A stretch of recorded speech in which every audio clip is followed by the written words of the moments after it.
Movimiento de Autoridades Indígenas de Colombia.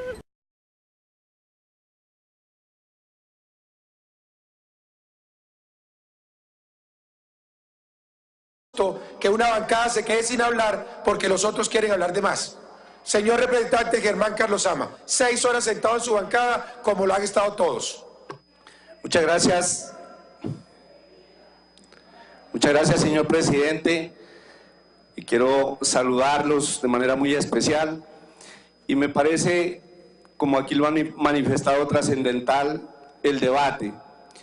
Y yo creo que aquí tal vez muchos han malinterpretado cuando se trata de decir que se está atacando a las fuerzas militares o que se tiene algo contra el señor ministro, sino que lo que se busca y se pretende en estos debates es sacar a la luz pública algunas realidades que han venido sucediendo, unas verdades que se han venido presentando, y lo que se quiere es que precisamente la fuerza pública, a raíz de estos hechos que aquí se anuncian, precisamente mejoren. Y desde las comunidades indígenas queremos rápidamente manifestar 2 o 3 hechos relevantes que pasaron, que la misma Fiscalía, precisamente, y los entes de control han determinado que sucedieron, y precisamente al final una reflexión. La primera de ellas es: en el 2008 la fuerza pública participó en 13 hechos violentos que dejaron 20 víctimas mortales, es decir, empezamos el año con la muerte de Cristian Lagos Zapata, indígena en Verachamí, discapacitado mental, y finalizamos con la muerte de Edwin Legarda, indígena Nasa, del 16 de diciembre del 2008, al parecer a manos de la fuerza pública. En el año 2002 ocurrieron 1007 asesinatos políticos en contra de los miembros de las comunidades indígenas, y lo triste es que como pueblos indígenas hemos sido blanco de todos los actores. 115 corresponden al parecer al Estado por perpetuación directa, 402 como víctimas de los paramilitares y 223 precisamente los grupos guerrilleros, como lo ha pasado en el Cauca. ¿Qué no decir cuando en nuestras comunidades indígenas o los sectores sociales salen a manifestar por inconformidades que hay en el Estado, cuando se sale a protestar, protestas reconocidas por la Constitución y la ley? Hace 8 años, cuando aquí alguien intentaba pensar distinto, cuando se trataba de salir a las calles a manifestar porque el pueblo no aguantaba más, precisamente se lo tildaba de terrorista, se le colocaban testigos para enjudicializar a la manifestación pública, cuando aquí lo que se trataba es de defender los derechos. En eso el ESMAD, precisamente un cuerpo creado, ha cometido muchos actos en contra de nosotros, inclusive algunos asesinatos. La Comisión Interamericana de Derechos Humanos ha manifestado su preocupación y reconoció en el 2011 la disminución de la información recibida sobre la ocurrencia de ejecuciones extrajudiciales, llamados los falsos positivos, pero mostraba en su momento la preocupación ante este hecho. Asimismo, la revista Semana también había referenciado unos informes extrajudiciales, y la Comisión Interamericana de Derechos Humanos y el CINEP también manifestando la preocupación de que se siguen violando los derechos humanos en las comunidades indígenas. Y esta, como aquí lo han dicho, son unas realidades que no se pueden esconder. Y creo que no se puede entonces comparar a la fuerza pública con la insurgencia, porque la fuerza pública tiene que ser intachable, porque precisamente es una entidad del Estado y tiene que medir sus diferentes actos. Pero termino con una reflexión.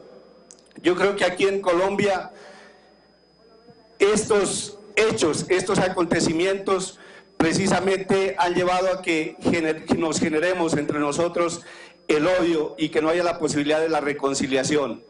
Y uno aquí como partido neutral mira al un bando hablando y defendiendo con mayor contundencia a las fuerzas militares, al otro haciendo sus conclusiones importantes, pero aquí miramos cómo el odio se da inclusive con las mismas palabras o la forma de expresarlo del señor ministro, que no hubiera querido que utilice esa forma de expresarse, porque aquí se debe generar un respeto y el tono de voz también incide mucho en las acciones y en la parte humana que nosotros tenemos que realizar.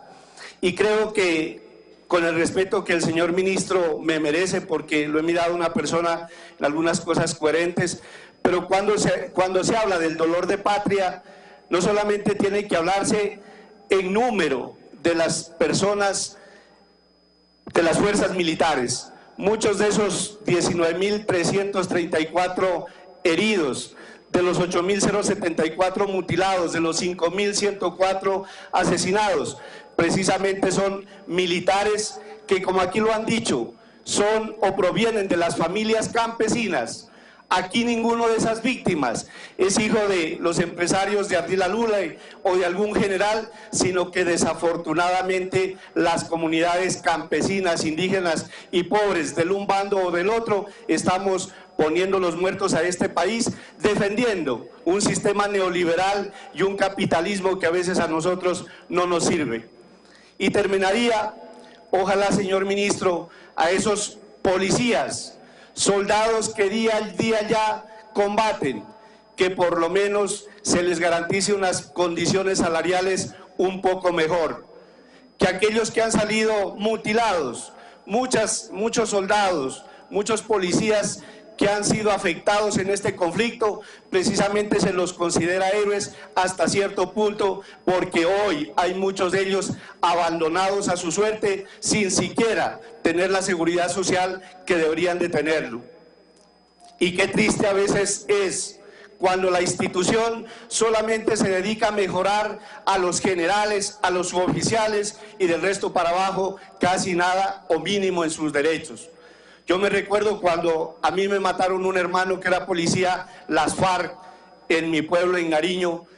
Los coroneles no llegaron preguntando cuántos policías mataron, sino que cuántos fusiles se robaron.